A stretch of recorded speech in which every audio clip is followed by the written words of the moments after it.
what you'll need to remove your gel polish or your builder in a bottle. You'll need some cut up foils, some cotton pads, acetone, 100% pure, not just normal nail polish, it needs to be 100% pure acetone. You'll need 120 by 180 grit file, and then you'll need 100 by 180 buffer. The buffer isn't essential, but it does help along the way. If you want to repolish your nails, which we would suggest, we've purchased the Peacci products. You'll need your base coat, your colour, your gel-like top coat, and your oil as an essential. This is an essential for the end of your treatment. To begin removing your gel polish, you'll need to cut up your cotton pads. To begin, take your acetone and your nail file. I always like to start with a thumb. It helps to start here because then you know where you're beginning. This has been 4 weeks worth of growth for me, so I'm ready to take my builder off. Now, because I don't have any colour on my builder, and it is just a top coat on top of Teddy, I'm only needing to remove the shine. However, if you do have colour on top of your builder, you will need to take the full colour off and reach the layer of builder underneath to start soaking.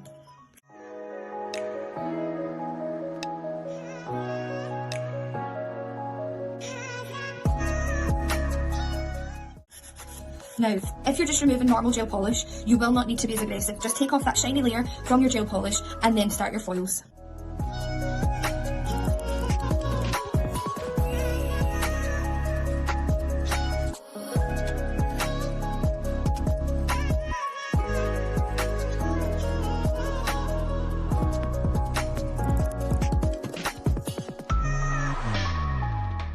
So I always like to give it a wee squeeze just to make sure that any product that's lingering on the surface will stick to the cotton pad. Pop it off.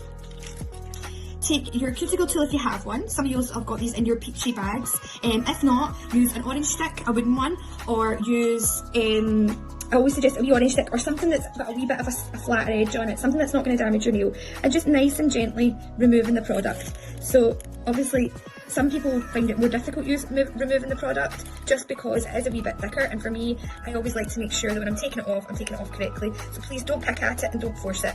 Again, if you're struggling, all you need to do is take an extra piece of cotton pad and another foil and wrap it round again.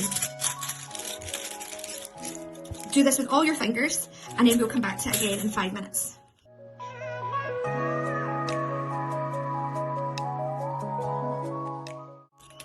Now, I may need to redo a soak on some of these, but what I'm going to do before I do that is just slightly give a wee buff just to help with the final soaking process. Take my flatter edge of my file, not my rougher side, my flatter side, and just give them a wee tiny buff over.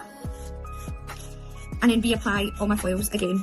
Now, this is a lengthy process, but please be patient. It will come off. Just try not to force it off. You want your nails to be in good condition, and this is what we're aiming for, is to keep them nice and healthy until we're back open.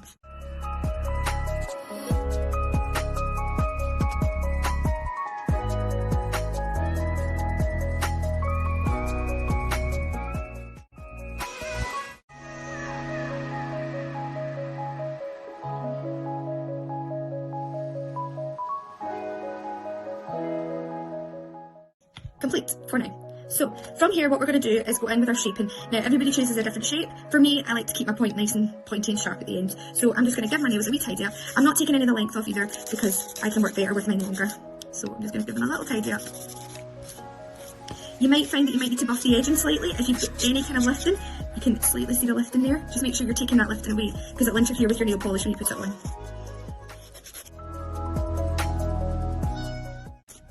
So, there we go, we've got them all shaped nicely. The next thing we're going to do is we're going to do our cuticle work. So please be so careful when you're doing this. I know they're looking really dry just now, but they won't be for very long. So please be very careful. All you're literally doing is very light and gentle with your cuticle pusher or with your orange stick. It's just gently pushing them back.